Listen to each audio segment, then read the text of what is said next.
مرحبا وأهلا بكم في برنامج داخل واشنطن. معكم مضيفكم روبرت ساتلوف.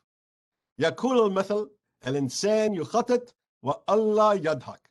هذه هي الحقيقة التي تواجه إدارة بايدن في الشرق الأوسط. جاء جو بايدن إلى منصبه آسفا عن تكرار ما فعله إسلافه الذين استثمرون الكثير في عملية السلام في الشرق الأوسط ولم يخرجوا بنتيجة تذكر، وبدلا من ذلك اختار أن يركز على أمور أخرى، على الجائحة وعلى الاقتصاد وعلى مواجهة المتزايدة مع الصين. للأسف لدى المنطقة أفكار أخرى. لما يزيد عن الأسبوع رفض البيت الأبيض المطالبات المتزايدة بالتدخل الدولي لوقف إطلاق النار في المعركة الدائرة بين إسرائيل والحركة الإسلامية الفلسطينية الأصولية حماس، محاججا بأن إسرائيل لها الحق في الرد على الصواريخ التي تستهدف شعبها. بعد الزيادة في إعداد الداخلية بدأت الإدارة تنشط في العمل لوقف إطلاق النار. الفوز بوقف إطلاق النار مهم بقدر أهمية الانتصار في المعركة. الهدف هو ضمان إلا تستفيد حماس، وهذا يتطلب الدبلوماسية. هل الإدارة مستعدة استعدادا جيدا للدبلوماسية في الشرق الأوسط؟ كيف يمكن أن نحكم على نجاحها أو فشلها؟ ما تداعيات هذه الواقعة على السياسة الخارجية الأمريكية بشكل عام؟ لمناقشة هذه القضية الآجلة المهمة يسرني أن أرحب باللجنة تضم ثلاثة من الخبراء المتميزين في مجال الأمن القومي: دانييل بلاتكا وجيمس دوبنز ودينيس روس. Welcome back to Dakhel, Washington. Well, this was not on the agenda. The Biden administration came to office with a lot on its plate, domestic and international, but dealing with an Israeli-Palestinian crisis was not supposed to be one of those items. But as Harold Macmillan once said, events, my dear boy, events. And so events have forced the evergreen story of Israeli-Palestinian conflict high on the agenda of this White House. How is it dealing with this? Is it prepared? And how does this affect all the other items on the Biden administration agenda? I'm delighted to welcome James Dobbins, Danielle Platka, and Dennis Ross for a discussion of Biden administration foreign policy in the context of this crisis. Welcome, everyone. Very happy to have you with us today. Good to be here. So before we get into the specifics of what's happening in the Middle East, let's set the stage. The first 100 days or so of the administration's foreign policy, very briefly, what's your general assessment? Jim Dobbins. Well, I think it's an effort to demonstrate competence, moderation, and implement a fairly liberal domestic program, which is the highest priority. Okay. Danny Platka. I think for the administration, this is a serious challenge. And how are they behaving? They are behaving cautiously, quietly. I think the most interesting aspect of what's been happening for me, other than the unexpected nature of the challenge that you noted, Rob, is just how much domestic Democratic Party politics have played into this in terms of pressure on the White House. Much less pressure from the Middle East, much more pressure from the president's own colleagues in his party. Okay, so before we get that, Dennis, just your general impression of administration foreign policy first 100 days. I think the first 100 days were characterized pretty much by what the administration wanted them to be when it came to foreign policy. The president wanted to reestablish the United States as a good ally. He wanted to show we could be a good global citizen. He wanted basically to demonstrate we would be active again on the world, but we would do it in partnership with others. And issues like climate change were fundamental, from his standpoint, a fundamental national security priority to send that signal. And I think in the first 100 days that was done. Clearly, the Middle East was not designed to be part of one of the priorities. Competing with China, the Indo-Pacific, that's where the focus was going to be. But as I've often said, you can try to ignore the Middle East, but the Middle East won't ignore you.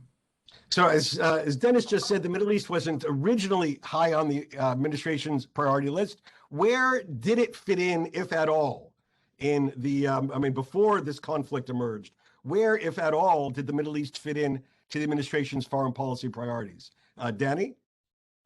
Well, I think we all have a sense that the administration's number one priority in the region is the return to the Iran nuclear deal, the JCPOA, and everything else has really been a subset of that. If we want to sort of talk about another element, this is a continuation of the Trump administration's effort to back away from the Middle East, or to pivot away from the Middle East, not to be as engaged in local conflicts, to try to take even the Iran problem kind of off the table by returning to the deal. That at least is their ambition. Will it work out? It doesn't seem to be. And Jim, given your special experience in Afghanistan and Pakistan, I did want to ask, the administration did make one big decision that at least touched on one part of the Middle East, the Afghanistan withdrawal decision. Does that have any impact on the Middle East itself? Well, it's how the administration may approach it? Well, it's symptomatic of this desire to shift to Asia. And incidentally, that desire was first expressed in the Obama administration. The pivot to Asia is an Obama administration initiative. They didn't get very far, and neither did Trump. But it's been a long-standing bipartisan focus. The necessity to make a decision on Afghanistan was unwelcome for the administration. They would have preferred to delay it, but they were forced by virtue of an agreement Trump had signed, which required a U.S. withdrawal by May 1st, unconditioned withdrawal, and this forced them either to amend that agreement, which they did, or avoid it entirely. They decided not to avoid it entirely, to delay the withdrawal till September, but to begin in May. What impact does that decision have on how the administration approaches the Middle East? Does it make it more important, less important? Are they more likely to withdraw further from the Middle East, or are they more likely to deepen their presence in the region to compensate for a withdrawal from Afghanistan? Well, in a technical sense, probably deepen. They probably will move some assets from Afghanistan to the Gulf in order to cover Afghanistan for counterterrorism purposes. So in that sense, it will increase marginally, I think, the commitment to the Middle East. But in a broader sense, as I said, it's emblematic of a trend that is and a desire which encompasses the Middle East as well as Afghanistan. All right, fair enough. Let's take a look at how the Middle East imposed itself, certainly at least in the Arab-Israeli context, imposed itself on the Biden administration's agenda. Dennis, could you give us a brief on what's this all about? Well, I think, first of all, what we've seen is that you can pretend that the Palestinians don't exist, but they have a way of showing that they actually do. We had a perfect storm here. We had the month of Ramadan, which is obviously a period of intense religious reflection and identification. We had actions in Jerusalem by the Israeli police that were probably somewhat ill-considered, meaning there's a plaza area outside the Damascus Gate where younger Palestinians during Ramadan tend to congregate. For some reason, the police, without listening to Shin Bet, went ahead and barricaded this area after what produced some clashes. Shin Bet suggested lift the barriers. That was done. But then you also had a couple of events related to the Al-Aqsa Mosque. One was you had President Rivlin speaking, and the Israeli police decided to go in and shut off the call to prayer. Not exactly a smart thing to do.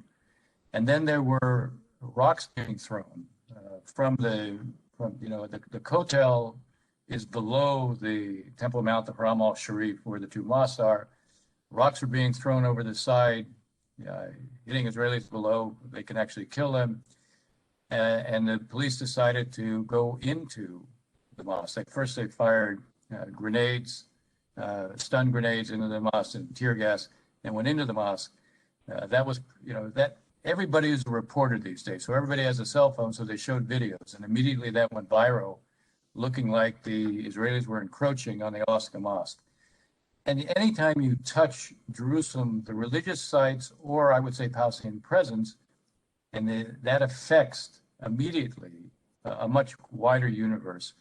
In the case of the Palestinian presence, you have this neighborhood, Sheikh Jarrah, which is just outside the old city, where you have several Palestinian families that were in the process of being, through a legal process, we're in the process of going to be evicted. The Israeli Supreme Court hadn't made the final decision on it.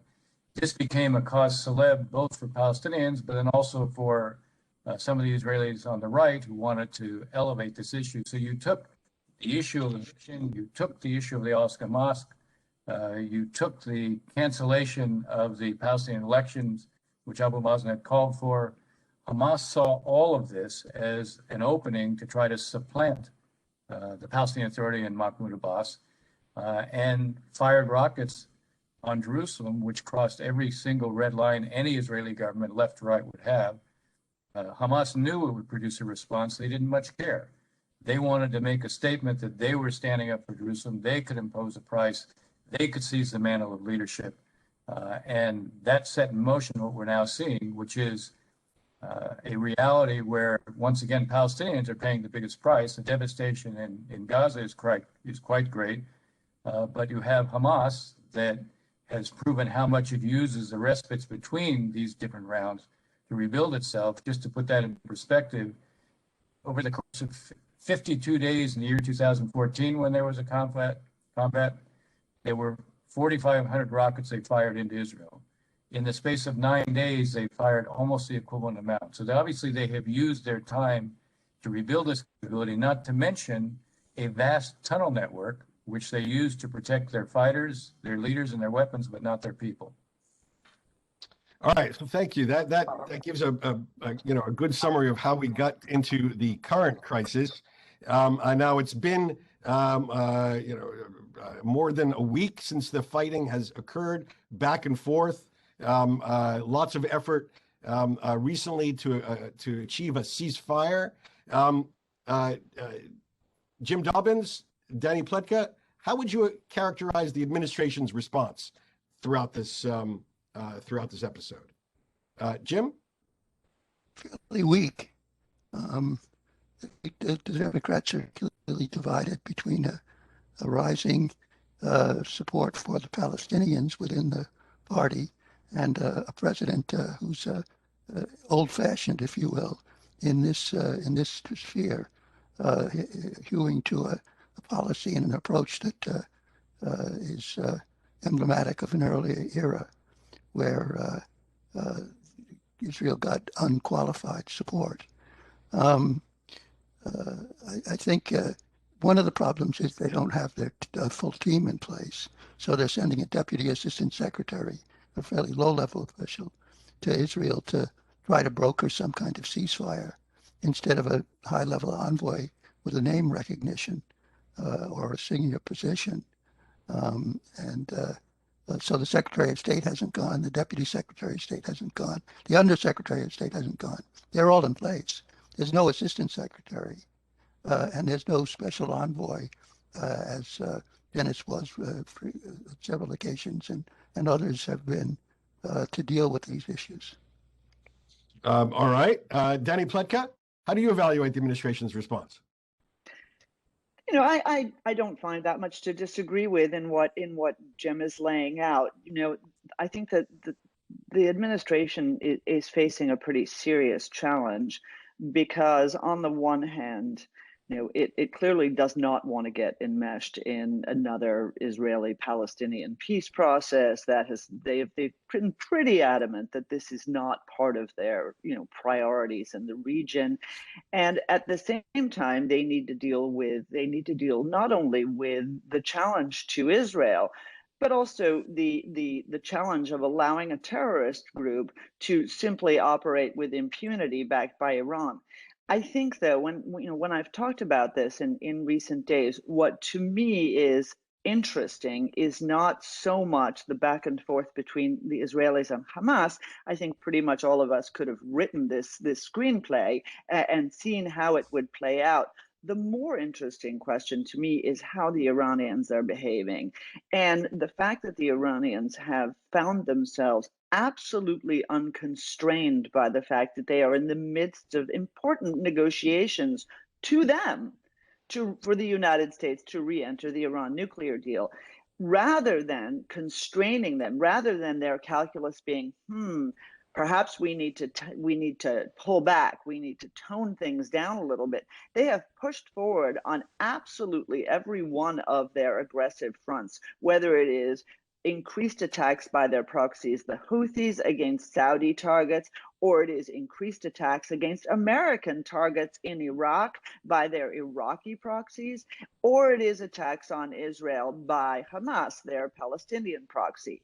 And to me, this is really a harbinger of serious problems ahead for the Biden administration.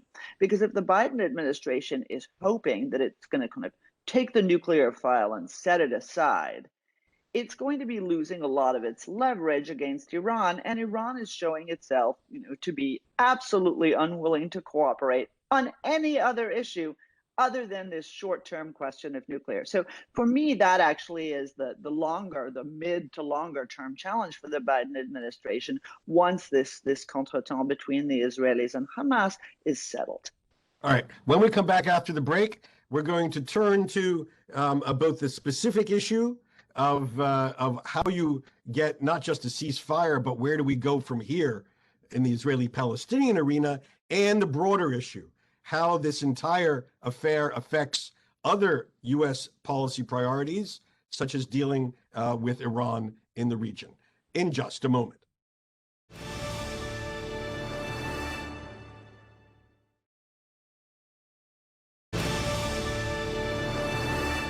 Again, my guests today include Danielle Platka. Dani Platka is a senior fellow in foreign and defense policy at the American Enterprise Institute, one of Washington's leading conservative research organizations, and an adjunct professor at Georgetown University. In a previous life, Dani was a senior professional staff member for the Senate Foreign Relations Committee. My colleague, Ambassador Dennis Ross, counselor to the Washington Institute for Near East Policy. Dennis has 25 years of bipartisan experience at high levels of government, including White House tours in the Obama, Clinton, Bush, and Reagan administrations, and service as the president's special envoy for Middle East peace. And Ambassador James Dobbins. Jim Dobbins is the Distinguished Chair in Diplomacy and Security at the RAND Corporation, one of America's most prominent think tanks, headquartered in beautiful Santa Monica, California. With his 5 decades of experience, Jim Dobbins is a veritable institution in the diplomatic corps, where his resume includes service as special advisor to Presidents Obama, Bush, and Clinton, and as the Obama administration's special representative for Afghanistan and Pakistan. All right, Dennis, by the time this show airs, we're either will have or will be on the verge of a ceasefire in the Israeli-Palestinian fighting. But that's just one step. That's just a pause. What do we do with that? Should the administration just park it and move on to all the other issues on the agenda? Or is there something deeper, more engaged that it has to do to make sure that this round is not just the prelude to another round of fighting? Well, I think you put your finger on it with the last part of the question. If the administration wants to focus on other priorities, it's going to have to invest enough in this to manage the region so that it's not constantly having to deal with what will be blowups and other rounds sooner rather than later. All right, we're going to have to conclude there. Thank you so much. Great discussion. Jim Dobbins, Danielle Platka, Dennis Ross, thank you for joining us on Dakhel, Washington. The Israeli-Palestinian conflict, one of the great evergreen stories of our time, is back in the headlines. For the fourth time since Hamas, the radical Islamic movement, took control of the Gaza Strip in a violent coup against the Palestinian Authority in 2007, Israel and this group have been locked in a bloody spiral.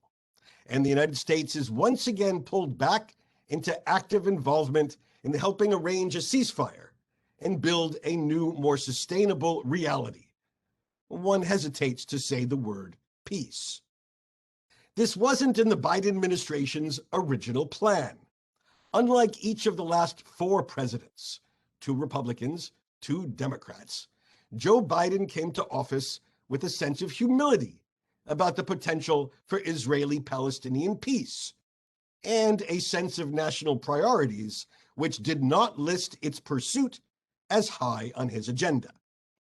Not only did he inherit a series of active crises from his predecessor, the COVID pandemic, the economic depression, and the race, law enforcement, and social justice challenge, but he also came to office with a worldview that saw China as America's great adversary and climate change as the world's most urgent threat, all of which meant he wanted to invest his precious time, energy, and diplomatic capital in those areas. The Middle East, where presidential ambitions go to die in the quicksand of failed diplomacy, was supposed to be on the back burner. But, as British Prime Minister Harold Macmillan once warned when asked what he had to worry most about, "Events, my dear boy, events," he said. Events got in the way of President Biden's plans. In this case, a decision by Hamas to take advantage of tensions in Jerusalem to launch rockets at Israel, and thereby claim that it, more than any Arab state or its rival, the Palestinian Authority, based in Ramallah, was truly protecting Muslim holy places. It was a venal, duplicitous move that targeted Israeli civilians and ensured that, in response, Palestinian civilians would themselves suffer, since Hamas fires those rockets from within civilian neighborhoods of crowded areas in Gaza. But to steal a march on the Palestinian Authority, Hamas didn't mind if innocents would suffer, whether Israelis or Palestinians. By the time this show airs, or soon thereafter, there will be a ceasefire. The rockets and Israel's retaliatory strikes will stop, and America will have played a role, first in supporting Israel's right to defend itself, and then in helping bring about a restoration of calm. But the underlying problem in Gaza will persist. A terrorist organization in charge of a strip of territory, essentially holding hostage 2 million people, 2 million Palestinians, undermining any hope for diplomatic progress between the Palestinian Authority and Israel. A ceasefire, which is necessary, doesn't unlock the diplomatic stalemate.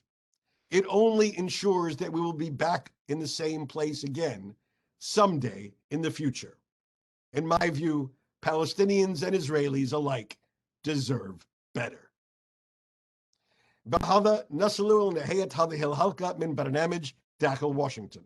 إذا كانت لديكم أي استفسارات أو تعليقات حول هذه الحلقة، وخاصة حول أولويات السياسة الخارجية لإدارة بايدن، أرجو أن تتواصلوا معي عبر تويتر على هاشتاج Inside Washington أو أن تراسلوني مباشرة على @RobSatloff.